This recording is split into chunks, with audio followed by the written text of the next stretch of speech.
Hello दोस्तों, कैसे हैं आप सब लोग। आशा करता हूं मैं आप सब बहुत अच्छे होंगे और उतनी अच्छी आपकी पढ़ाई भी चल रही होगी। जैसा कि आपको पता ही है कि प्रीलिम्स बहुत नज़दीक है और अगर आप 2026 या 2027 की भी तैयारी कर रहे हो तो ये टॉपिक आप सबके लिए बहुत ही इंपॉर्टेंट है। बहुत सारे बच्चों ने मैसेज किया कि सर कुछ इंपॉर्टेंट बता दीजिए। बहुत सारे बच्चों ने ये बताया कि सर हमने एक रिवर नाम का टॉपिक पढ़ा है और उसमें हमें ये समझ नहीं आ रहा कि कौन सी चीज़ें इंपॉर्टेंट है और कौन सी चीज़ें इंपॉर्टेंट नहीं है। क्योंकि ये एक ऐसा टॉपिक है, नदियाँ एक ऐसा टॉपिक है जिसमें आप पाओगे कि बहुत सारी चीज़ें याद करने की हैं। बहुत बार ऐसा होता है इंस्टीट्यूट्स में कि ये टॉपिक स्किप कर दिया जाता है ना। आपको बस बता दिया जाएगा या हैंडआउट्स दे दिया जाएगा और ये टॉपिक छोड़ दिया जाता है, लेकिन हम ये टॉपिक कवर करेंगे। नदियां हम लोग कवर करेंगे और आप पाओगे कि मुश्किल से हमको 4 से 5 दिन ही टॉपिक कवर करने में लगेगा। अगर मैं एक एक क्लास एक एक दिन में भी अपलोड करता हूँ तो यकीन मानिए कि आप पूरा रिवर्ट जो टॉपिक है, जिसने पढ़ रखा है उसका रिवीजन हो जाएगा और जिसने नहीं पढ़ रखा है उसको कुछ ऐसे फैक्ट्स पता लग जाएंगे जहां से प्रीलिम्स में क्वेश्चन बनते हैं। ये बात मैं नहीं कह रहा कि प्रीलिम्स में क्वेश्चन बनेंगे या नहीं बनेंगे। मैं आपको प्रूफ के साथ बताऊंगा कि पीवाईक्यू कितने पीवाईक्यू बने हैं इस टॉपिक नदी से या रिवर से। एक और बात, ये जो क्लास रहने वाली है, स्पेशली नदियों वाली जो क्लास रहने वाली है, रिवर्स वाली जो क्लास रहने वाली है, ये दोनों ही माध्यम के विद्यार्थी एक साथ बैठ के अटेंड कर सकते हैं। चाहे आप हिंदी मीडियम के हैं, चाहे आप इंग्लिश मीडियम के हैं। आप यकीन कीजिए, किसी भी मीडियम के विद्यार्थी को कोई परेशानी यहाँ पे नहीं आएगी। तो शुरू करते हैं। टॉपिक का नाम है आज हमारा रिवर। थंबनेल में आपको पता ही लगी गया होगा कि कौन सी नदी के बारे में हम बात करेंगे। और मेरा नाम है मुकुल भारद्वाज। Let's start. भारत की अगर बात करें तो भारत में दो प्रकार के नदी तंत्र हैं। We have two river systems in India. One is Himalayan river system and second one is peninsular river system. अगर हम बात करें, पहला जो नदी तंत्र है वो हिमालयन नदी तंत्र है, हिमालय से जो नदियां निकलती हैं। और दूसरा है प्रायद्वीपीय नदी तंत्र। इन दोनों के बारे में एक चीज समझना, दोनों के बारे में डिफरेंस क्या है कि जो हिमालयन रिवर सिस्टम है, इसमें जो पानी आता है, इसमें जो वाटर का सोर्स है, वाटर का जो सोर्स है वो दो सोर्स आपको यहाँ पर देखने को मिलेंगे। पहला जो सोर्स है वो है ग्लेशियर्स। पहला सोर्स क्या है? ग्लेशियर। और दूसरा जो सोर्स है वो है मॉनसून। दूसरा सोर्स क्या है? मॉनसून। वहीं पे अगर बात करें प्रायद्वीपीय नदी तंत्र की या पेनिनसुलर रिवर सिस्टम की, तो आप पाओगे कि यहाँ पे जो सोर्स ऑफ वाटर है वो केवल क्या है?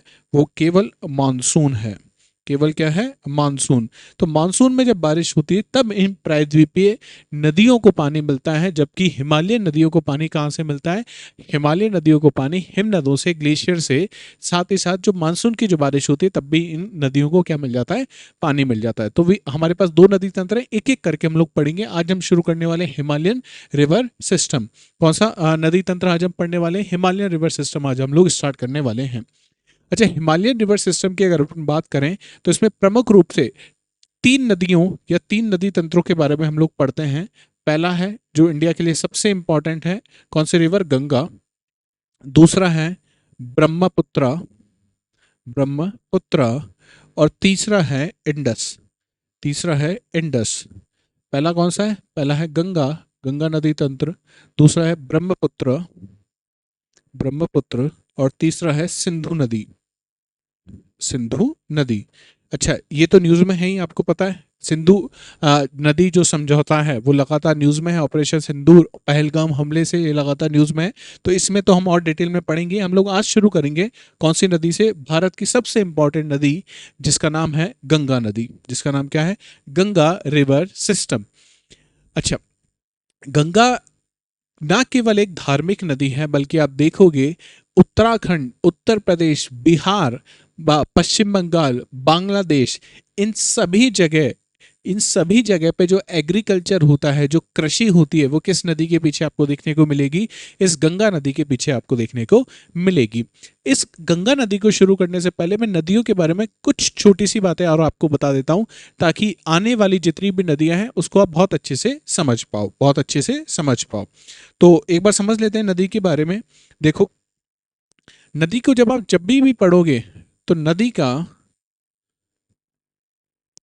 का एक पॉइंट होता है जहां से नदी शुरू होती है, उसे हम कहते हैं नदी का उद्गम क्षेत्र। यहां से नदी का क्या हो रहा होता है? ओरिजिन हो रहा होता है। ओरिजिन हो रहा होता है। ये कोई हिमनद हो सकता है, ये कोई झील हो सकती है, कुछ भी हो सकता है, ठीक है। और जहाँ पे नदी समाप्त हो रही है, अब नदी समाप्त कैसे होती है, देखो राजस्थान की बात अगर अपन छोड़ दें, राजस्थान में एक इनलैंड ड्रेनेज सिस्टम मिलता है हमको, राजस्थान की बात अगर हम छोड़ दें तो उसके अलावा नदी या तो किसी बड़ी नदी में जाके मिल जाएगी या नदी किसी महासागर या सागर में जाके गिर जाएगी। तो इसे नदी का हम कहते हैं, ये यहाँ पे नदी का क्या हो जाता है, एंड पॉइंट हो जाता है। इसे नदी का हम क्या कह देते हैं, मुहाना कह देते हैं। क्या कह देते हैं, ये है नदी का मुहाना, ठीक है। इसके बाद क्या होगा, नदी या तो किसी बड़ी नदी में मिल जाएगी या नदी किसी सागर में मिल जाएगी। अच्छा, नदी जब अपने ओरिजिन से अपने एंड पॉइंट पे पहुंचती है तो नदी को हम लोग 3 स्टेज में क्या कर देते हैं, डिवाइड कर देते हैं। नदी को 3 स्टेजेस में हम लोग डिवाइड कर देते हैं। पहला जो स्टेज आपको यहाँ पे देखने को मिलेगा, ये स्टेज है यूथफुल स्टेज। कौन सा स्टेज, यूथफुल स्टेज, ठीक है। दूसरा जो स्टेज आपको मिलेगा, इसे हम बोलते हैं मैच्योर स्टेज। और लास्ट जो स्टेज होता है वो होता है ओल्ड स्टेज। क्या होता है, ओल्ड स्टेज। इसको हम कहते हैं हिंदी में युवावस्था, इसको हम कहते हैं प्रौढ़ावस्था, और इसे हम कहते हैं लास्ट में वृद्धावस्था, ठीक है। यहां तक एकदम आखिरी में आपको ओल्ड स्टेज आपको देखने को मिलती है, ठीक है। ये नदी के 3 स्टेजेस हैं, ठीक है। अगर हम जैसे हम गंगा नदी हम लोग पढ़ रहे हैं तो गंगा नदी को भी हम इन 3 स्टेजों में डिवाइड कर सकते हैं। गंगा गंगा शुरू कहाँ से होती है, तो गंगा नदी तंत्र की अगर अपन बात करें तो गंगोत्री से शुरू हो जाता है। गंगोत्री ग्लेशियर है, गंगोत्री। अब याद करना, मैंने एक शब्द ये नहीं बोला आपको कि गंगा यहां से शुरू हो रही है, बल्कि गंगा नदी तंत्र यहां से शुरू होता है। गंगा की अगर अपन बात करें तो गंगा तो कहाँ मिलेगी आपको, देवप्रयाग से बनती है गंगा। और उसके बाद आप देखोगे यहाँ पे डेल्टा बनता है, और कौन सा डेल्टा है यहाँ पे गंगा नदी का, गंगा नदी के डेल्टा का नाम है सुंदरबन। क्या नाम है, सुंदरबन डेल्टा, ठीक है। अच्छा, गंगा जब तक केवल पहाड़ी हिस्से में बह रही है, मैं कहूं गंगा कहां तक जब तक नहीं पहुंची है, हरिद्वार तक। हरिद्वार तक, हरिद्वार से पहले तक गंगा की कौन सी स्टेज है, गंगा है अपनी यूथफुल स्टेज में, युवावस्था में। हरिद्वार से अगर अपन चलें मध्य बिहार तक आप पहुंच जाइए, बिहार, और बिहार के बाद बंगाल में भी कुछ इस जगह पे जो गंगा नदी कौन सी स्टेज पे, अपनी प्रौढ़ावस्था में, मैच्योर स्टेज में। और उसके बाद गंगा क्या बनाना शुरू करती है, अपना डेल्टा बनाना शुरू करती है, और आखिर में जाके बंगाल की खाड़ी में गिर जाती है। यही है गंगा नदी का की अगर अपन बात करें, ठीक है। चलिए शुरू करते हैं गंगा नदी। केवल गंगा नदी के मैं अगर आपको पीवाईक्यू बताऊं तो ये पीवाईक्यू मैं सॉल्व नहीं करवाऊंगा। क्यों सॉल्व नहीं करवा रहा मैं, हमारी क्लास के बाद मैं जो ये क्लास ले लूंगा उसके बाद आप कोशिश कीजिएगा ये क्वेश्चन सॉल्व करने की। अगर नहीं होंगे तो हम लोग नेक्स्ट क्लास में डिस्कस करेंगे। पहला जो सवाल है यूपीएससी सीएससी 2016 में सवाल पूछा गया है, which of the following are the key features of the national Ganga river basin authority. एक अथॉरिटी है, उसके बारे में सवाल पूछा है। तो किसके बारे में सवाल है, गंगा रिवर के बारे में ये सवाल है। दूसरे सवाल की हम बात करते हैं, ये भी यूपीएससी 2015 में पूछा गया सवाल था। इसमें क्या पूछा जा रहा है आपसे कि अगर आपको घड़ियाल देखना है उनके नेचुरल हैबिटेट में, तो which of the following is the best place to visit. कौन सी नदी में आपको जाके देखना होगा, भीतरकनिका में, चंबल में, पुलिकट में, या दीपोर बील में, आपको ये बताना था। बहुत आसान सा सवाल है, ठीक है। समझ भी गए होंगे बहुत सारे लोगों ने, तो आंसर आप सोच भी लिया होगा। 2013 में फिर से पूछा था, देखो, consider the following pairs rivers flowing through the national park. UPSC ने बहुत बार ये सवाल पूछा है ना, कौन से नेशनल पार्क से कौन सी नदियां बहती है। ये भी हम लोग सारी नदियां डिस्कस कर लेंगे। कॉर्बेट से गंगा, काजीरंगा से मानस, साइलेंट से कावेरी नदी, और कौन सा सही है वो आपको यहाँ पे बताना था, ठीक है। और नेक्स्ट क्वेश्चन अगर आप देखो तो AR का क्वेश्चन था, असर्शन और रीजन का क्वेश्चन था। The frequency of the floods in the north India plains are increase during the last couple of decade, और इसका रीजन बताया गया है, there has been reduction in the depth of river valleys due to the deposition of silt. Farakka barrage, silt, कुछ कुछ याद आ रहा होगा आपको, नहीं आ रहा है तो आज हम ये भी डिस्कस करेंगे। तो आप देख पा रहे हो कि यूपीएससी ने लगातार सवाल यहां से पूछे हैं। ये जो मैप है, ये मैप बहुत इंपॉर्टेंट है। लास्ट ईयर यूपीएससी ने इस गंगा नदी तंत्र से सवाल पूछा, अगर आपने प्रीलिम्स का पेपर बहुत अच्छे से देखा हो तो। ठीक है, मैप में आप देख रहे हो कि उत्तराखंड यहाँ से गंगा नदी निकल रही है, ये गंगा नदी है, और गंगा की सहायक नदियों के आपको यहाँ पे सारा नक्शा देखने को मिल रहा है। ये मैप आपको टेलीग्राम चैनल पे मैं पूरी पीडीएफ आपको प्रोवाइड करा दूंगा। और इस ऊपर वाले मैप में आप देख रहे हो यहाँ पे 5 प्रयाग हैं। पहला प्रयाग जिसका नाम है विष्णु प्रयाग, नंद प्रयाग, कर्ण प्रयाग, रुद्र प्रयाग और देव प्रयाग। तो कितने प्रयाग है हमारे पास? ये 5 प्रयाग है। और इसके बाद आपको जहाँ पे गंगा और यमुना मिलती हुई आपको देखने को मिलेंगी, यहाँ से यमुना आ रही है, ये गंगा से यहाँ पे इस पॉइंट पे आके मिल रही है। यहाँ पे कौन सा प्रयाग बनता है? यहाँ पे बनता है प्रयाग राज। क्या बनता है? प्रयाग राज। विष्णु प्रयाग, नंद प्रयाग, कर्ण प्रयाग, रुद्र प्रयाग, देव प्रयाग और प्रयागराज। ठीक है, आपको ये पता होना चाहिए कि भाई विष्णु प्रयाग में कौन सी 2 नदी मिल रही है। नंद प्रयाग में नंदाकिनी अलकनंदा से आके मिल रही है। कर्ण प्रयाग में पिंडार जो नदी है वो अलकनंदा नदी से मिल रही है। रुद्र प्रयाग में केदारनाथ से निकली हुई मंदाकिनी नदी अलकनंदा से मिल रही है। और आखिरी में अलकनंदा गंगोत्री ग्लेशियर से निकलती है भागीरथी नदी। गंगोत्री से क्या निकलती है? भागीरथी।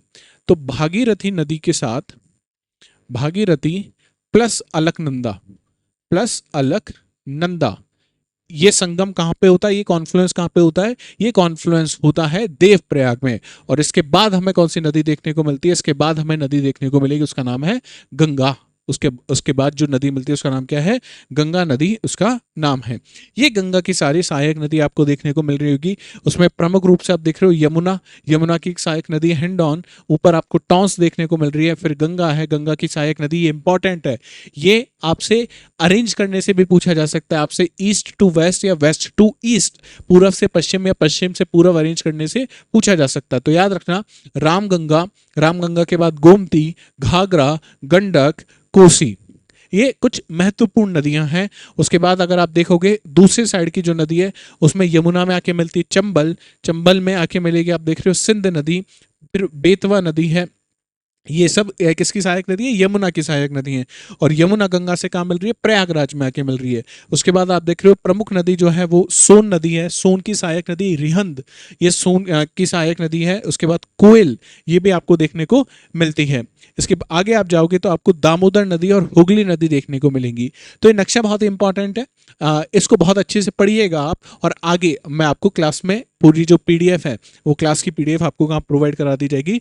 टेलीग्राम चैनल पे प्रोवाइड करा दी जाएगी। अब इसकी जो थ्योरी है वो समझ लेते हैं। और यकीन मानना, अगर गंगा नदी तंत्र से कोई भी सवाल यूपीएससी प्रीलिम्स में इस साल या नेक्स्ट ईयर कोई भी सवाल पूछा जा सकता है, या किसी भी स्टेट पीसीएस में भी, तो इस क्लास के बाहर सवाल नहीं आएगा, ये 90% चांसेस हैं। ठीक है, तो पहला क्या हम बात कर रहे हैं? गंगा के इंट्रोडक्शन की हम बात कर लेते हैं। The Bhagirathi consider to be the source stream of Ganga. अभी हमने बात करी थी कि जब भागीरथी किसके साथ मिलती है? अलकनंदा के साथ मिलती है। ये है आपकी भागीरथी नदी। भागीरथी नदी, कहानी याद हो गया, राजा भागीरथ था और भागीरथ किसको लेके आया था? स्वर्ग से गंगा नदी को लेके आया था। ये कहानी आपने सुनी होगी शायद। और यहां से आती है अलकनंदा। इस पॉइंट पे, जिस पॉइंट पे दोनों मिलते हैं, इसको कहा जाता है देव प्रयाग। और देव प्रयाग के बाद आपको कौन सी नदी देखने को मिलती है? यहाँ पे बनती है गंगा नदी। अच्छा, ये भागीरथी कहाँ से निकलती है? यहाँ पे ग्लेशियर है, हिमनद है, और इस हिमनद का नाम क्या है? इस हिमनद का नाम है गंगोत्री। कहाँ है? गंगोत्री। अच्छा, गंगोत्री जो हिमनद है या गंगोत्री जो ग्लेशियर है, ये भारत के किस राज्य में आपको देखने को मिलेगा? तो गंगोत्री आपको उत्तराखंड में आपको देखने को मिलेगा। कहाँ देखने को मिलेगा? उत्तराखंड में आपको देखने को मिलेगा। प्लीज मुझे कमेंट सेक्शन में बताइए कि उत्तराखंड से कौन है, और आपके जो दोस्त उत्तराखंड में उनको ये जरूर क्लास का जो लिंक है जरूर शेयर कीजिएगा। ठीक है, इसके अलावा बहुत सारे हेड वाटर्स, बहुत सारी छोटी छोटी हमने देखा था नदियां आके मिलती हैं। पिंडार नदी है, नंदाकिनी है, मंदाकिनी है, उसके बाद क्या बनती है? गंगा नदी बनती है। तो इसमें अलकनंदा है, धौली गंगा है, पिंडार है, मंदाकिनी है और नंदाकिनी है। ये नदियों के नाम आपको पता होना चाहिए, जो कहाँ पे मिलेंगे आपको? ऊपर वाला जो पंचप्रयाग जो स्थल है वहां पे आपको देखने को मिलेगी। ठीक है, इसके बाद गंगा नदी आखिरी अगर गंगा नदी की कौन सी एकदम ओल्ड स्टेज की हम बात करें तो बिलो द फरक्का बैराज के बाद गंगा नदी दो ब्रांचेस में क्या हो जाती है, डिवाइड हो जाती है। पहला है हुगली नदी, और दूसरा आपको नदी जो आपको देखने को मिलेगी वो आपको देखने को मिलेगी राइट एंड द पद्मा नदी आपको देखने को मिलेगी, और ये फिर बाद में आके ब्रह्मपुत्र से मिल जाती है, और जो कौन सा डेल्टा बनाती है, गंगा और ब्रह्मपुत्र के कंबाइंड डेल्टा का नाम क्या है, सुंदरबन का डेल्टा है। तो एक छोटा सा इंट्रोडक्शन है गंगा के बारे में, और डिटेल में हम लोग चलते हैं आगे एक एक करके। पहली चीज, जब गंगा बहती है तो गंगा बहुत सारी चट्टानों के ऊपर से बहती है। कौन कौन सी चट्टानें यहाँ पे आपको देखने को मिलेगी, कौन कौन से अवसाद, कौन कौन से सेडिमेंट्स आपको यहाँ देखने को मिलेंगे, उसकी भी हम बात कर लेते हैं। The Ganga basin bordered by the Himalayan to the north, तो एकदम नॉर्थ में आपको कौन से पर्वत देखने को मिलेंगे, गंगा नदी जहां से बहती है ऊपर, यहीं से तो निकल रही है उत्तराखंड से, ऊपर क्या मिलेंगे आपको, हिमालय देखने को मिलेगा, उत्तर में हिमालय का बॉर्डर बना रहा है। The Aravalli range through the west, यहाँ पे आप देखोगे कि हरियाणा के बाद राजस्थान, ये वाला जो रीजन है यहाँ पे आपको अरावली पर्वत श्रृंखला देखने को मिलेगी। विंध्याचल जो रेंज है, और Chota Nagpur plateau to the south, तो यहाँ पे आपको विंध्याचल देखने को मिलेगा, और यहाँ पे आपको छोटा नागपुर पठार आपको देखने को मिलता है। और आखिरी में जाके गंगा नदी, इधर से जो नदी आ रही है ब्रह्मपुत्र, उसमें जाके मिल जाती है। तो ये आपको गंगा के बारे में पता होना चाहिए कि गंगा का अगर फिजिकल बॉर्डर की हम बात करें, आगे हम बात करते हैं कैचमेंट एरिया की हम बात करते हैं, ठीक है, ड्रेनेज बेसिन की बात करते हैं। तो गंगा का ड्रेनेज बेसिन अगर आपसे पूछा जाए तो उसका एरिया ये है, ठीक है। अब बेसिन क्या होता है इसको भी यहाँ पे समझ लो, ड्रेनेज बेसिन किसे कहते हैं हम लोग, यहाँ पे लिखा हुआ था गंगा बेसिन, तो गंगा बेसिन या किसी भी नदी का जो बेसिन होता है उसे हम कहते हैं ड्रेनेज बेसिन। क्या कहते हैं, ड्रेनेज बेसिन। अब ये क्या होता है ड्रेनेज बेसिन, इसको समझने की कोशिश कीजिएगा। मान लो कि ये घर में आपके लगा हुआ बेसिन है, ठीक है, इस बेसिन में कोई पानी आपने गिराया, बेसिन पे पानी आपने गिराया, तो क्या होगा, ये पानी कुछ समय बाद इस ड्रेनेज पाइप्स के थ्रू कहां चला जाएगा, नाली में चला जाएगा। इसका मतलब इस बेसिन में अब कोई पानी नहीं टिकेगा। सिमिलरली अगर अपन बात करें कि ये कोई एरिया है, ठीक है, इस एरिया का नाम मान लेते हैं ए एरिया है। इस ए एरिया में ये एक मुख्य नदी है, ठीक है। इस मुख्य नदी से बहुत सारे छोटी छोटी नदियां आके मिल रही हैं, ठीक है। अच्छा, इस एरिया ए में इस जगह बारिश हुई, मान लो इस जगह क्या हुई, यहाँ पे बारिश हुई, हम कह देते हैं यहाँ पे क्या हो रहा है, रेनफॉल हो रहा है, रेन, ठीक है।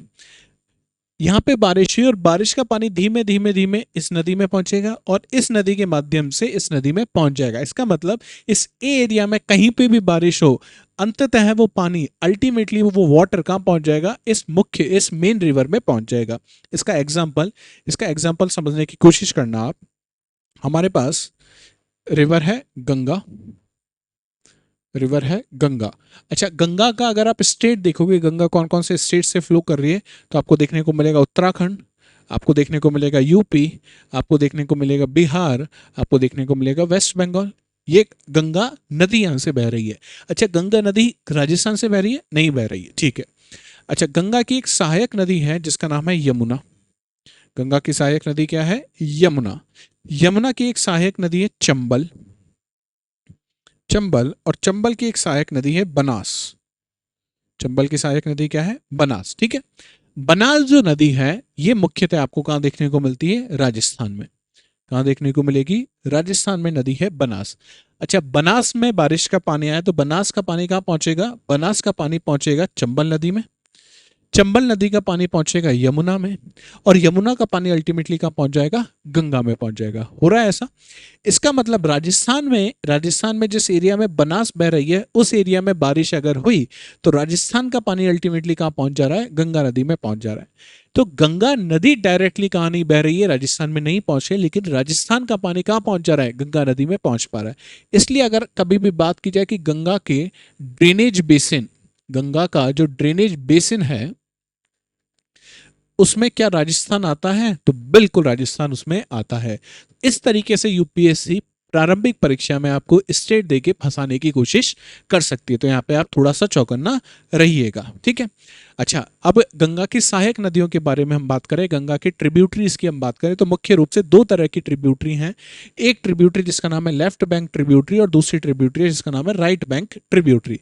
अच्छा, लेफ्ट और राइट कैसे डिसाइड किया जाता है, तो इसको भी समझ लो यहीं पे कि लेफ्ट और राइट कैसे हम लोग डिसाइड कर रहे हैं।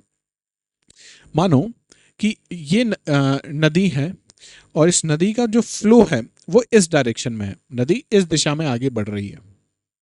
ठीक है, एक नदी है जो इस दिशा में आगे बढ़ रही है।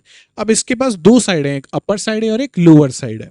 अच्छा, अब आप अपने आप को इस नदी में खड़े होके सोचिएगा और आपका मुंह किस तरफ होना चाहिए, जिस दिशा में नदी बह रही है, जिस डायरेक्शन में रिवर फ्लो कर रहा है उस डायरेक्शन में अपना मुंह करके देखिएगा। तो आप खड़े हैं यहाँ पे और आपका मुंह इस तरफ है। ठीक है, जब आपका मुंह उस तरफ है तो राइट हैंड साइड कौन सी हो जाएगी, ये राइट हैंड साइड हो जाएगी, और इसके अपोजिट कौन सी साइड हो जाएगी, लेफ्ट हैंड साइड हो जाएगी, यही होगा। तो इसी तरीके से इस नदी की अगर राइट बैंक ट्रिब्यूटरी ये वाली होगी और ऊपर से जो आके मिल रही है वो कौन सी होगी, लेफ्ट बैंक ट्रिब्यूटरी। ठीक है, तो गंगा नदी जब फ्लो कर रही थी तो गंगा नदी से नीचे से जो आके नदियां मिल रही हैं वो नदी कौन सी हो जाएगी, गंगा की राइट बैंक ट्रिब्यूटरी, और ऊपर से आके जो मिल रही है वो लेफ्ट बैंक ट्रिब्यूटरी है। अब लेफ्ट बैंक कौन कौन सी है, उनमें प्रमुख है रामगंगा, गोमती, घाघरा, गंडक, कोसी और महानंदा। ये नदियों के नाम आपको पता होने चाहिए, साथ ही साथ इनका ऑर्डर भी पता होना चाहिए कि पूर्व से पश्चिम कौन कौन सी नदियां आपको देखने को मिलेगी। वही हम बात करें राइट बैंक की, तो यमुना, सोन, पुनपुन, दामोदर, उसके बाद कर्मानासा, अजय, किऊल और चंदन। प्रमुख रूप से ये आपको पता होना चाहिए कि यमुना, सोन, पुनपुन और दामोदर ये क्या है, गंगा की सहायक नदियां हैं। अच्छा, गंगा की सहायक नदियां, दो तरह की नदियां आप पढ़ोगे किसी भी नदी की, या तो होती है, उनको कहते हैं हम लोग ट्रिब्यूटरीज। ठीक है, हिंदी में इसी चीज को हम लोग कह रहे हैं सहायक नदी। इसके अलावा एक और चीज होती है जिसको हम कहते हैं डिस्ट्रीब्यूटरी। इसे हम कहते हैं वितरिका। क्या कहते हैं, वितरिका। अब क्या अंतर होता है डिस्ट्रीब्यूटरी और ट्रिब्यूटरी में, या सहायक नदी और वितरिकाओं में। ठीक है, मानो ये एक नदी है, इसमें कुछ छोटी छोटी और नदियां आके मिल रही हैं, इसमें कुछ छोटी नदियां आके मिल रही है। नदी इस तरह से फ्लो कर रही थी और ये नदी इसमें आके मिल गई, मतलब ये छोटी नदियां अपना पानी कहाँ लेके जा रही है, मुख्य नदी में लेके जा रही हैं। तो इन नदियों को, जो नदी अपना पानी कहाँ लेके जा रही है, मुख्य नदी में लेके जा रही है, इसे आप कौन सी नदी कहोगे, ये इस मुख्य नदी की सहायक नदियां हैं या ट्रिब्यूटरीज हैं। ठीक है, इसके अपोजिट, इसके अलावा क्या हो सकता है, इसके अलावा ये हो सकता है कि यहाँ से नदी को ढलान मिल गया तो नदी का पानी कुछ मुख्य नदी में से निकल के इस तरफ बहना शुरू कर दिया। ठीक है, तो नदी के पानी का यहाँ पे हिस्सा हो गया, डिवीजन हो गया, विभाजित हो गया वो, और दूसरी दिशा में बहना शुरू कर दिया है। तो यहाँ पे क्या हो गया है, नदी के पानी का डिस्ट्रीब्यूशन हो गया, इसलिए नाम क्या हो गया, डिस्ट्रीब्यूटी। नदी का पानी वितरित हो गया है तो क्या हो गया, वितरिका यहाँ पे हो गया है। ठीक है, गंगा की कौन सी वितरिका है वो मुझे प्लीज कमेंट सेक्शन में आप बताइएगा। ठीक है, पहली ट्रिब्यूटरी जिसको हमको पढ़ना है वो है गंगा की अलकनंदा। कौन सी है, अलकनंदा नदी। अलकनंदा नदी के बारे में आपको क्या पता होना चाहिए कि ये कहां से ओरिजिनेट हो रही है, कहां से ये इसका उद्गम क्षेत्र है। ओरिजिनेट का मतलब क्या है, उद्गम कहां से हो रहा है। सतोपंथ एंड भागीरथ ग्लेशियर जहां पे मिलते हैं, दो ग्लेशियर है, पहला ग्लेशियर है सतोपंथ। कौन सा ग्लेशियर है, इसका नाम है सतोपंथ, और दूसरा ग्लेशियर है यहाँ पे इसका नाम है भागीरथ। क्या नाम है, भागीरथ। ये दोनों जब ग्लेशियर मिलते हैं तो इससे जो धारा निकलती है, इससे जो रिवर निकलती है, इसका नाम क्या है, इसका नाम है अलकनंदा। पंचप्रयाग में ये नदी कॉमन आपको देखने को मिलेगी। अलकनंदा के बारे में एक और अभी चीज हमने पढ़ी थी कि अलकनंदा देवप्रयाग में किससे मिल जाती है? भागीरथी से मिल जाती है। और उसके बाद क्या बन जाती है? गंगा बन जाती है। तो ये भी आपको पता होना चाहिए। अच्छा, इसकी भी कुछ सहायक नदी है जो पंचप्रयाग में आपको देखने को मिली थी। कौन कौन सी है? मंदाकिनी है, नंदाकिनी है और पिंडार नदी है। तो ये भी आपको पता होना चाहिए। अब आप मुझे बताओगे कि मंदाकिनी नदी अलकनंदा से कहाँ पे मिलती है, नंदाकिनी नदी अलकनंदा से कहाँ मिलती है और पिंडार नदी अलकनंदा से कहाँ मिलती है। उन सब के नाम के पीछे प्रयाग आपको देखने को मिलेगा। तो प्लीज मुझे कमेंट सेक्शन में आप जरूर बताना। तो पहली जो प्रमुख नदी थी गंगा की सहायक, उसका नाम क्या है? अलकनंदा। दूसरी नदी है धौली गंगा। क्या नाम है इसका? धौली गंगा इस नदी का नाम है। अच्छा, धौली गंगा का उद्गम क्षेत्र कहाँ है? इसका उद्गम क्षेत्र आपको देखने को मिलेगा वसुंधरा ताल में। कहाँ देखने को मिलेगा? आपको देखने को मिलेगा वसुंधरा, वसुंधरा ताल। ताल का मतलब तालाब, पौंड है यहाँ पे, ठीक है ना। अच्छा, ये वसुंधरा ताल जो है ये उत्तराखंड का उत्तराखंड की सबसे बड़ी झील है जो किससे बनी हुई है? जो बनी हुई है ग्लेशियर से, जो बनी हुई है हिमनद से। तो ये बात ध्यान रखना आप। वसुंधरा, वसुंधरा ताल ये क्या है? एक लेक है, एक लेक है। और ये सबसे बड़ी कौन सी लेक है? ग्लेशियल लेक है। ग्लेशियल जो किससे बनी है? हिमनद से बनी है। कहाँ पे बनी है? ये उत्तराखंड में बनी है। तो ये बात भी आपसे पूछा जा सकता है कि भाई वसुंधरा ताल कहाँ पर स्थित है, तो पता होना चाहिए उत्तराखंड में स्थित है। और ग्लेशियर लेक है, हिमनद से निर्मित ये लेक है। अच्छा, इसके बाद ये धौली गंगा किससे मिलती है? धौली नंदा गंगा भी मिल जाती है अलकनंदा से। किससे मिलती है? अलकनंदा से। और कहाँ मिलेगी धौली गंगा और अलकनंदा? इन दोनों का कॉन्फ्लुएंस, इन दोनों का संगम कहाँ पे हो रहा है? तो ये बात ध्यान रखना, इन दोनों का संगम आपको देखने को मिलेगा विष्णु, विष्णु प्रयाग में। कहाँ देखने को मिलेगा? विष्णु प्रयाग।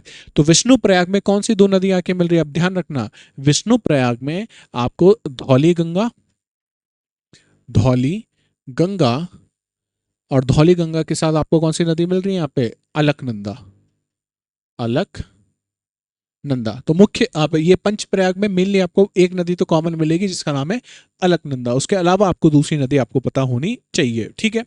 ये बात आपको पता होनी चाहिए। उसके बाद अलकनंदा से मिलने के बाद धौली गंगा नाम से कोई नदी नहीं रह जाती। किस बड़ी नदी कौन सी? अलकनंदा उसमें मिल जाती है। और कहाँ पहुंचती है? Nandprayag, Karnaprayag, until it meets Mandakini नदी, मंदाकिनी नदी। और मंदाकिनी नदी के बाद रुद्रप्रयाग के बाद आप देखोगे और रुद्रप्रयाग से कहाँ पहुंच जाएगा? ये देवप्रयाग में नदी का पानी पहुंच जाता है, ठीक है। ये बात आपको पता होनी चाहिए। अच्छा, इस पे धौली गंगा पे एक प्रमुख हाइड्रो पावर प्रोजेक्ट है हमारा जिसका नाम है तपोवन, जिसका नाम है Tapovan Vishnugarh hydro power project. अब ये इंडस वाटर की जो ट्रीटी जो भारत ने पहलगाम अटैक के बाद जो हमने क्या कर दिया, हमने कह दिया कि ये सस्पेंड हमने कर दी है। उसके बाद नॉर्थ इंडिया के जितने भी हाइड्रो पावर प्रोजेक्ट्स हैं हमारे लिए इंपॉर्टेंट हो जाते हैं। तो ध्यान रखना कि आपसे पूछा जाएगा Tapovan hydro project, Tapovan Vishnugarh hydro power project कौन सी नदी पे बना हुआ है? तो धौली गंगा नदी पे बना हुआ है। ये ध्यान रखने की बात है, ठीक है। नेक्स्ट जो नदी है सहायक नदी, उसका नाम है रामगंगा, रामतेरी गंगा। तो रामगंगा जो नदी है उसके बारे में हम लोग पढ़ते हैं। रामगंगा कहाँ से शुरू हो रही है? बहुत ही सुंदर जगह है। इसको अगर आप देखोगे तो इसका नाम है Dudhatoli hill in the Chamoli district of the Uttarakhand. तो मेनली चमोली डिस्ट्रिक्ट आपको याद रखना है, उत्तराखंड का। काफ़ी खूबसूरत है ये, इसीलिए मैं कह रहा हूँ अगर आपका कोई दोस्त है जो उत्तराखंड में, उसको जरूर ये वीडियो भेजना तो ताकि वो चीज़ें रिलेट कर पाए। और आपको एक और चीज़ बताऊँ, अगर आप 21 साल से बड़े हो गए हैं तो अभी उत्तराखंड पब्लिक सर्विस कमीशन के फॉर्म पे आए हुए हैं। तो आप में से वो विद्यार्थी जो परीक्षा दे सकते हैं तो आप जरूर उत्तराखंड पब्लिक सर्विस कमीशन का एग्जाम वो दे सकते हो, है ना। ध्यान रखना उसका भी, ठीक है। इसके बाद ये जो रामगंगा है ये कहाँ पे चली जाती है? ये Doon valley of Corbett national park. याद करो अभी क्वेश्चन पूछा गया था ना यूपीएससी में कि कौन सी नदी आपको Corbett, Jim Corbett national park में देखने को मिलेगी? तो रामगंगा। रामगंगा किस नदी की सहायक नदी है? गंगा की। तो ध्यान रखना जो ये रामगंगा है ये कहाँ जाती है? जिम कॉर्बेट में, जिम कॉर्बेट नेशनल पार्क में। और यहाँ पे एक डैम भी बना हुआ है। डैम कहाँ पे बना हुआ है? कालागढ़ में डैम बना हुआ है। और Ramganga ultimately joins the Ganga कहाँ पे? कन्नौज, कन्नौज। और प्रमुख शहर है यूपी का, आप में से बहुत लोग जानते होंगे, बरेली। बरेली के से पास से कौन सी नदी गुजरती है? रामगंगा गुजरती है। अच्छा, बरेली का क्या फेमस है? बरेली की कुछ चीज़ें फेमस है, जैसे बरेली का झुमका फेमस है, बरेली की बर्फी फेमस है, और बरेली की अगर आपको पता है आप लोगों को तो पतंग और मांझा जो होता है बरेली का, वो भी काफ़ी फेमस है ना। हम लोग जयपुर राजस्थान से हूँ मैं, तो जब 14 जनवरी को मकर संक्रांति मनाई जाती है तो यहाँ पे पतंगे उड़ाई जाती है। तो पतंगे कहाँ की अच्छी आती हैं, उस समय हम पूछते हैं दुकानदार से, तो बताता है कि बरेली की पतंगे है, बरेली का मांझा है। ठीक है। उसके बाद जो इम्पॉर्टेंट नदी है वो है गोमती नदी, गोमती रिवर।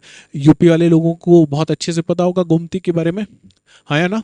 तो गोमती ये भी एक ताल, एक लेक से निकलती है, और उसका उस जगह का नाम है गोमत ताल, गोमत ताल। ठीक है।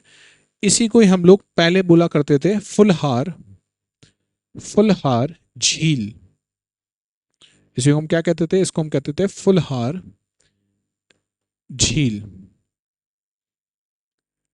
जो पीलीभीत है, उत्तर प्रदेश में जो पीलीभीत जगह है, उसके पास में आपको देखने को मिलेगा ये गोमत ताल, गोमत ताल। और गाजीपुर, जैसे आप गाजीपुर में पहुंचोगे, आगे यूपी में आगे गाजीपुर जो जगह पड़ती है, गाजीपुर में जो ये नदी है हमारी गोमती नदी, गोमती नदी किस नदी से मिल जाती है? गंगा नदी से मिल जाती है। अब आपको मुझे बताना है यहाँ पे कि गोमती नदी पे कौन सा बड़ा शहर बसा हुआ है उत्तर प्रदेश का।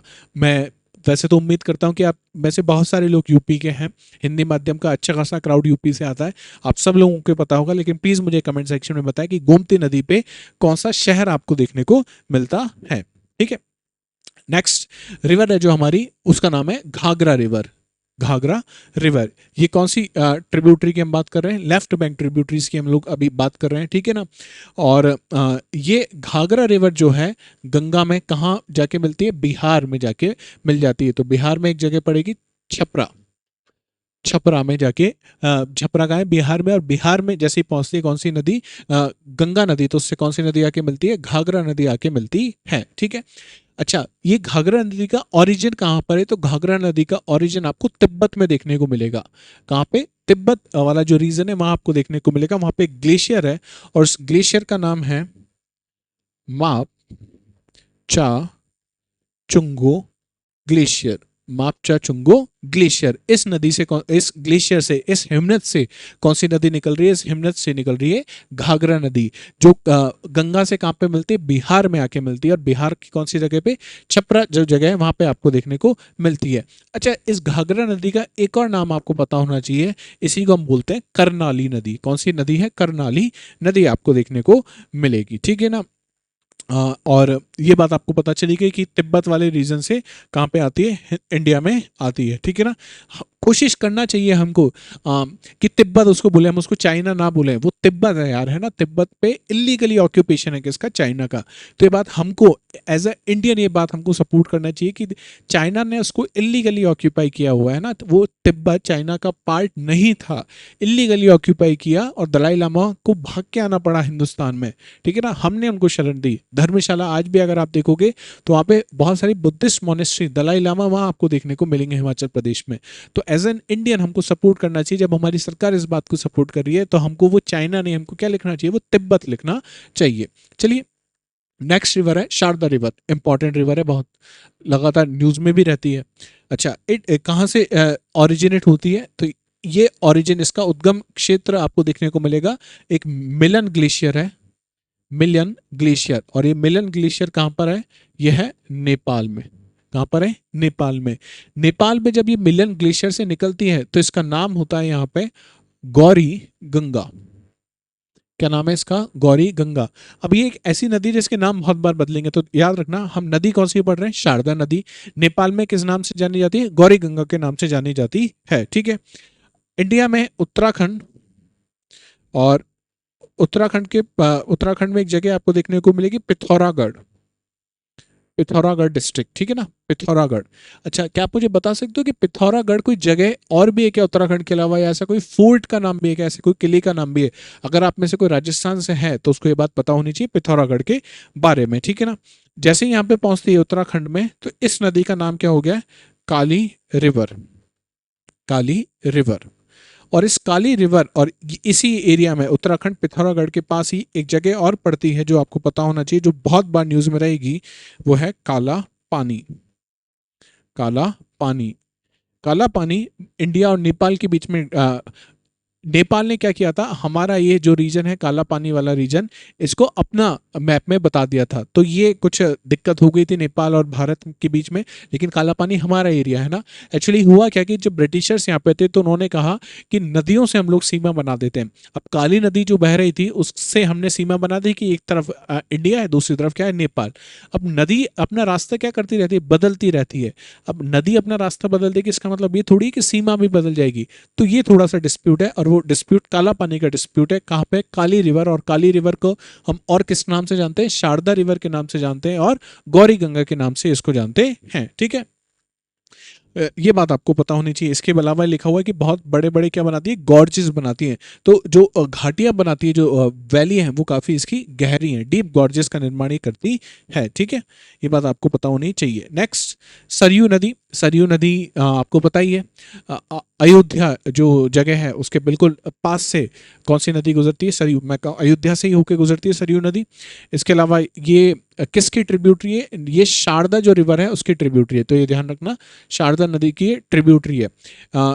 उसका उद्गम क्षेत्र आपको कहाँ देखने को मिलेगा? उद्गम है इसका नंदाकोट पर्वत, और ये कहाँ पे है? उत्तराखंड में। ये चीज याद रखिएगा कि राम मंदिर हाल ही में काफी न्यूज में रहा है, और राम मंदिर से अयोध्या और अयोध्या से सरयू नदी। तो सरयू नदी का उद्गम क्षेत्र कहाँ मिलेगा आपको? उत्तराखंड में मिलेगा। नंदाकोट जो पर्वत है वो वहां पे देखने को मिलेगा। काफ़ी पुरानी नदी है। हमारे हिंदू इस हिंदू जो वेदास हैं और रामायण है उसमें आपको इस नदी का क्या देखने को मिलेगा? मेंशन आपको देखने को मिलेगा। नेक्स्ट जो रिवर है राप्ती रिवर। नेक्स्ट रिवर कौन सी है? राप्ती रिवर है। राप्ती रिवर जो हमारा पर्वत है धौलागिरी। धौलागिरी, यहाँ से इसका उद्गम क्षेत्र होता है। और महाभारत जो रेंज है नेपाल में, हिमालय की महाभारत रेंज, ठीक है ना, ये बात आपको ध्यान रखना, महाभारत रेंज।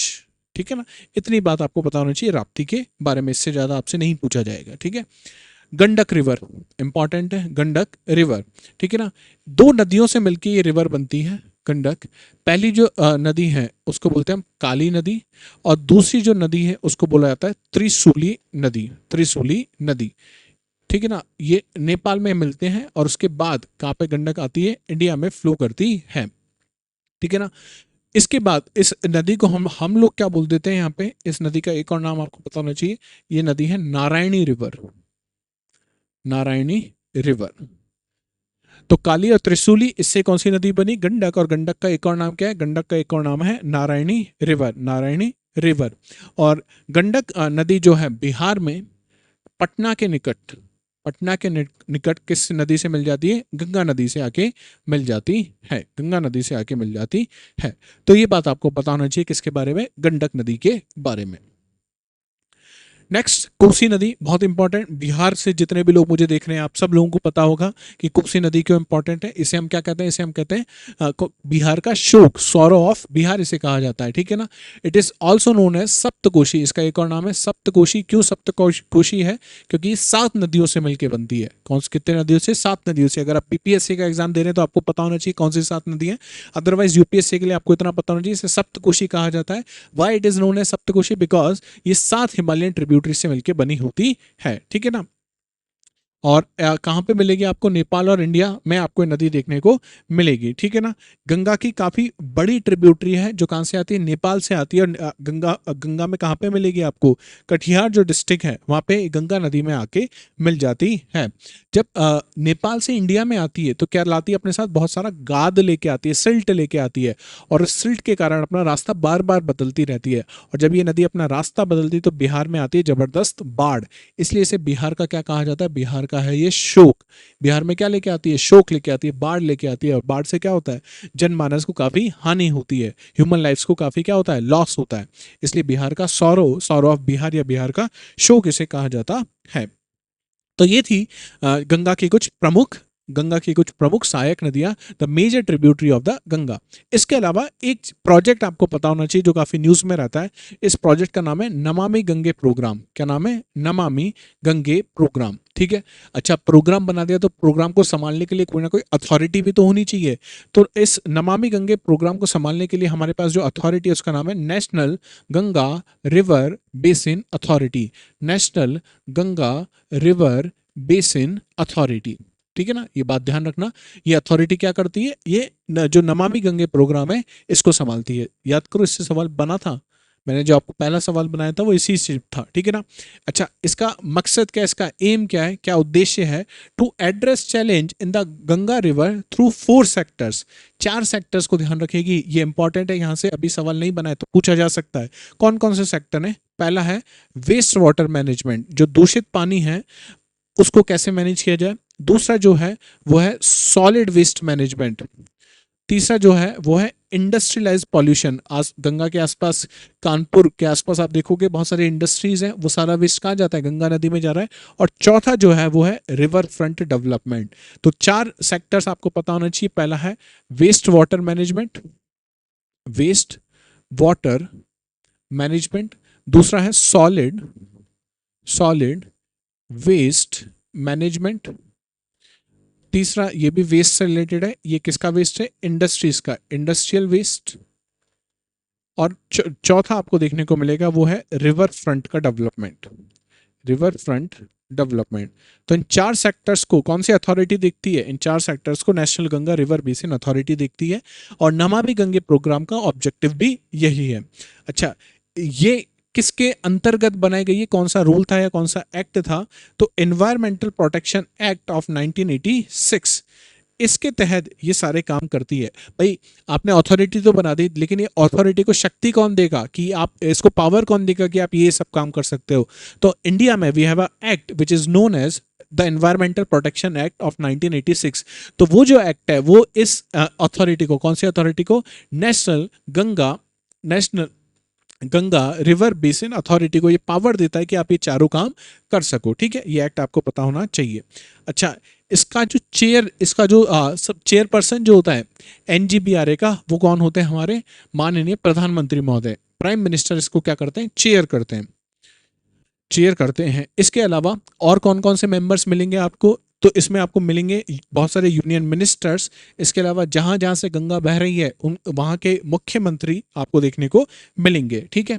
अच्छा, क्या कोई मिनिस्ट्री, क्या कोई मंत्रालय इसको संभालता है? तो बिल्कुल, हमारे पास एक नया मंत्रालय है जिसका नाम है जल शक्ति मंत्रालय। जल शक्ति जो मिनिस्ट्री है वो किसको संभालती है? इस नमामि गंगे प्रोग्राम को संभालती है। तो मिनिस्ट्री ऑफ जल शक्ति ये इसकी नोडल मिनिस्ट्री है। ठीक है ना। द मिनिस्ट्री ऑफ एनवायरमेंटल जो है, मिनिस्ट्री ऑफ एनवायरमेंट, ये इसको टेक्निकल और एडमिनिस्ट्रेटिव सपोर्ट देती है। ठीक है ना। तो ये सारी चीजें आपको पता होनी चाहिए। ये कुछ इंपॉर्टेंट चीज थी जो ये नमामि गंगा प्रोग्राम के बारे में आपको पता होनी चाहिए थी। ठीक है। इसके अलावा जहां से यूपीएससी ने क्वेश्चन पूछा भी था, अभी हमने देखा था जिम कॉर्बेट से कौन सी नदी गुजरती है, कमेंट सेक्शन में जरूर बताना मुझे। तो कौन कौन से नेशनल पार्क हैं जहां से गंगा या गंगा की सहायक नदियां गुजरती हैं? तो बात कर लेते हैं। सबसे पहला, सबसे इंपॉर्टेंट और सबसे पुराना नेशनल पार्क इंडिया का नाम क्या है? Jim Corbett national park. कहाँ मिलेगा आपको? उत्तराखंड में मिलेगा। कौन सी नदी मिलेगी? रामगंगा नदी। कौन सी नदी? रामगंगा। इंपॉर्टेंट है। ठीक है ना। इसके अलावा मैंने आपको 2 चीजें और यहाँ पे बता दी है, फ्लोरा एंड फौना। कौन कौन से पेड़ आपको यहाँ पे देखने को मिलेंगे, पादप कौन से देखने को मिलेंगे, और पशु कौन से आपको देखने को मिलेंगे। ठीक है ना। अब देखो, जिम कॉर्बेट नेशनल पार्क है, लेकिन यहाँ पे टाइगर कौन सा मिल रहा है? यहाँ पे टाइगर आपको मिल रहा है बंगाल टाइगर। ठीक है ना। एशियन एलिफेंट आपको देखने को मिल रहा है। इसके अलावा हॉर्नबिल आपको देखने को मिल रही है। तो कुछ ऐसी चीजें जो आपको पता होनी चाहिए। हालांकि आप ये सब याद नहीं कर पाओगे सारे फ्लोरा एंड फौना, तो वो स्पीसीज जो लगातार न्यूज में है, मैं कोशिश करूंगा कि प्री से पहले एक उसका भी वीडियो मैं आपको दे दूं। केवल वो स्पीसीज अगर आप देख के चले जाओगे तो आपको, अगर कोई भी क्वेश्चन बना तो अगर बाकी सब लोग वो क्वेश्चन कर पा रहे हैं तो आप भी कर पाओगे। ठीक है। इसके बाद we have Kedarnath wild life sanctuary, जो भी कहाँ पर है? उत्तराखंड में आपको देखने को मिलेगा। जिम कॉर्बेट से गई थी रामगंगा। यहाँ से गंगा बेसिन में आपको देखने को मिलेगा, ठीक है ना। ये कहाँ पे गंगा नदी जो है वो कहाँ से बह रही है, केदारनाथ वाइल्ड लाइफ सेंचुरी से ये बह रही है, ठीक है। इसके बाद अगेन उत्तराखंड का एक बहुत ही इंपॉर्टेंट नेशनल पार्क है जिसका नाम है राजाजी नेशनल पार्क। क्या नाम है, राजाजी नेशनल पार्क। तो ये कहाँ पे मिलेगा आपको, शिवालिक और इंडो गैंगेटिक प्लेन्स में आपको देखने को मिलेगा, और यहाँ से भी गंगा की सहायक नदियाँ बहुत सारी गुजरती हैं। तो ये भी गंगा के बेसिन क्षेत्र में आपको देखने को मिलेगा, ठीक है। राजा जी के बाद हम लोग आगे चलते हैं। गंगोत्री नेशनल पार्क, नाम से पता लग गया गंगोत्री, तो गंगा नदी का बेसिन क्षेत्र आ गया। कहाँ पे है आपको, ये भी उत्तराखंड में आपको देखने को मिलेगा, ठीक है। दुधवा नेशनल पार्क बहुत इंपॉर्टेंट है, उत्तर प्रदेश में आपको देखने को मिलेगा। और यहाँ पे जो इकोसिस्टम है वो तराई इकोसिस्टम है। कौन सा है, तराई। क्या आपको पता है तराई क्या होता है? अगर पता है तो प्लीज मुझे कमेंट सेक्शन में बताइएगा। साथ ही साथ आप मुझे ये भी बताना कि तराई नदी से कैसे निर्मित होता है, या नदी तंत्र से क्या तराई का कोई रिलेशन होता है या नहीं होता है। तो यहाँ से भी गंगा नदी बेसिन क्षेत्र में कौन सा नेशनल पार्क है, दुधवा नेशनल पार्क आपको देखने को मिलेगा। नेक्स्ट बिहार का विक्रमशिला वाइल्ड लाइफ सेंचुरी। और इसके लिए, विक्रमशिला के लिए एक बात याद रखना, गंगा नदी में हमको गैंगेटिक डॉल्फिन मिलती है। गैंगेटिक डॉल्फिन इंपॉर्टेंट है। गैंगेटिक डॉल्फिन इंडिया के लिए हमारा नेशनल मरीन जो एनिमल है वो कौन है, गैंगेटिक डॉल्फिन है। उसके लिए हमने एक वाइल्ड लाइफ सेंचुरी बना रखी है जिसका नाम है विक्रमशिला वाइल्ड लाइफ सेंचुरी, जो कहाँ मिलेगी आपको, बिहार में आपको देखने को मिलेगी। इसके बाद लास्ट में आप पहुंचोगे एकदम, जब डेल्टा बन रहा है तो क्या नाम है इसका, सुंदरबन नेशनल पार्क आपको देखने को मिलेगा। और यहाँ पे आपको मिलते हैं रॉयल बंगाल टाइगर, प्लस आपको मिलेंगे यहाँ पे बहुत सारी डॉल्फिन। डॉल्फिन यहाँ पे एक मैनग्रोव फॉरेस्ट आपको देखने को मिलेगा, मैनग्रोव ट्री है यहाँ पे, सुंदरी। तो अगर आपको सुंदरी यहाँ नहीं मिल रही है जहाँ पे अभी आप हो, तो सुंदरी आपको कहाँ मिल जाएगी, इस नेशनल पार्क में मिल जाएगी। लेकिन उस सुंदरी से मिलने के लिए आपको किसका सामना करना पड़ेगा, रॉयल बंगाल टाइगर का सामना करना पड़ेगा, ठीक है। तो ये थे कुछ नेशनल पार्क। एक लास्ट चीज और कि यहाँ पे इस नदी पे एक यूनेस्को वर्ल्ड हेरिटेज साइट और है जिसका नाम क्या है, सुंदरबन। बहुत ही सुंदर है सुंदरबन। और ये क्या है, यूनेस्को, क्या है, यूनेस्को, यूनेस्को की वर्ल्ड हेरिटेज साइट है, वर्ल्ड हेरिटेज साइट है, ठीक है ना। ये बात आपको पता होनी चाहिए, ठीक है। तो ये था गंगा नदी तंत्र जिसके बारे में जो प्रीलिम्स के लिए इंपॉर्टेंट है वो सारी बातें हम लोग कर चुके हैं। इससे ज़्यादा आपको चीज़ें ना तो याद रहेंगी ना याद करने की ज़रूरत है, ठीक है। हम लोग नेक्स्ट क्लास में जब मिलेंगे तो हम लोग बात करेंगे सिंधु नदी तंत्र की। तो आप जरूर अपडेट जो सब्सक्राइब करने का जो ऑप्शन है, जो आइकन आपको दिख रहा है उसको कर लीजिए, सब्सक्राइब कर लीजिए चैनल को। इससे क्या होगा कि कोई भी नई वीडियो जो आती है वो आपको मिल जाएगी। और ये जो PDF है, ये संबोधि एडुटेक का जो टेलीग्राम चैनल है वहाँ पे मैं आपको प्रोवाइड करवा दूंगा। तो मिलते हैं नेक्स्ट क्लास में, तब तक अपना ध्यान रखिए। जय हिंद, जय भारत।